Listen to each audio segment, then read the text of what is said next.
Let the world hear his word. தேவனே சுத்த இருதயத்தை என்னிலே சிருஷ்டியும். சங்கீதம் 51:10. மிகப்பெரிய இரும்பு தொழிற்சாலையை பார்வையிடும்படி ஒருவர் சென்றிருந்தார்.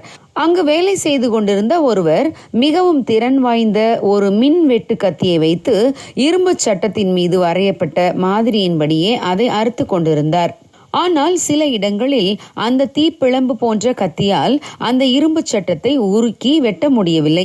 அந்த நபர் அப்படிப்பட்ட இடங்களில் ஒரு வேதிப்பொருளை ஊற்றினார். அதன் பின்பு அந்த இடங்களை தேவைக்கேற்றபடி வெட்ட முடிந்தது. அந்த மின் கத்தி 8 அங்குலம் தடிமன் கொண்ட இரும்பு சட்டத்தை கூட மிக எளிதில் அறுத்துவிடும். ஆனால் அதில் ஏதேனும் துரு ஒட்டி இருந்தால் அந்த திறன் வாய்ந்த மின் கத்தியால் கூட இரும்பு சட்டத்தை அறுக்க முடியாது. அக்கினி பிழம்பு உள்ளே செல்ல முடியாது. அப்படிப்பட்ட இரும்பு சட்டத்தில் வேண்டிய வடிவங்களை அறுத்து எடுக்க முடியாது. ஆம் பிரியமானவர்களே, பரிசுத்த ஆவியானவர் நம்மை குறித்த தேவ திட்டத்தை நம்மில் நிறைவேற்ற விரும்புகிறார். ஆனால் நம்மில் ஏதேனும் கரைத்திரைகள் காணப்படுமாயின் பரிசுத்த ஆவியானவர் தாம் செய்ய நினைப்பதை நம்மில் செயல்படுத்த முடியாது. ஆகவேதான் தாவீது, தேவனே சுத்த இருதயத்தை என்னில் சிருஷ்டியும் என்று ஜெபித்தார். சவுலை தேவன் தமது ஜனமாகிய இஸ்ரவேலரை வழிநடத்தி செல்லும் அரசனாக தெரிந்து கொண்டார்.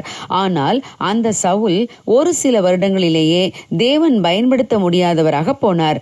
தேவனுடைய வார்த்தைகளுக்கு அவர் கீழ்ப்படியவில்லை. மேலும் தன்னை விட தாவீது உயர்வதை அவரால் பொறுத்து கொள்ள முடியவில்லை. பயங்கர பொறாமை உணர்வினாலே ஆட்கொள்ளப்பட்டார். அந்த காய்மகாரத்தால் தாவீதை கொன்றுவிட வேண்டும் என்று நினைத்தார். இப்படிப்பட்ட ஸ்பாவங்கள் சவுல் உள்ளத்தில் நிறைந்திருந்ததால் தேவன் தாம் விரும்பியபடி அவரை பயன்படுத்த முடியவில்லை. அவர் பரிசுத்த ஆவியானவருக்கு தன்னை ஒப்பு கொடுக்கவில்லை.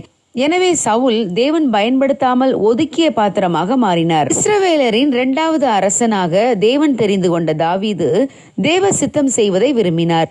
தேவனுக்கு பிரியமில்லாததை செய்தபோது மனம் வருந்தி அறிக்கையிட்டார். தேவனே சுத்த இருதயத்தை என்னிலே சிருஷ்டியும் என்று கதறினார். தேவன் தாவீதின் ஜெபத்தை கேட்டு அவரை சுத்திகரித்தார். தன் இருதயத்துக்கு ஏற்றவராக மாற்றினார்.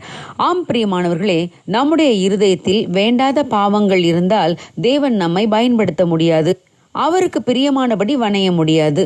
ஆகவே தேவனுக்கு பிரியமில்லாதவைகளை நம்மை விட்டு விலக்கும் போது தேவன் நம்மை உருவாக்க முடியும். நம்முடைய பலத்தை நாம் சார்ந்து கொண்டால் பாவமில்லாத பரிசுத்த வாழ்வு வாழ்வது முடியாத காரியம். ஆனால் தேவ ஒத்தாசையை நாம் நாடினால் தேவன் நமக்கு ஒரு பரிசுத்த வாழ்வை தருவார். அப்பொழுது அவருக்கு பிரியமானபடி நம்மை வணைந்து அநேகருக்கு நம்மை பயன்படுத்துவார். God bless you. Have a blessed day.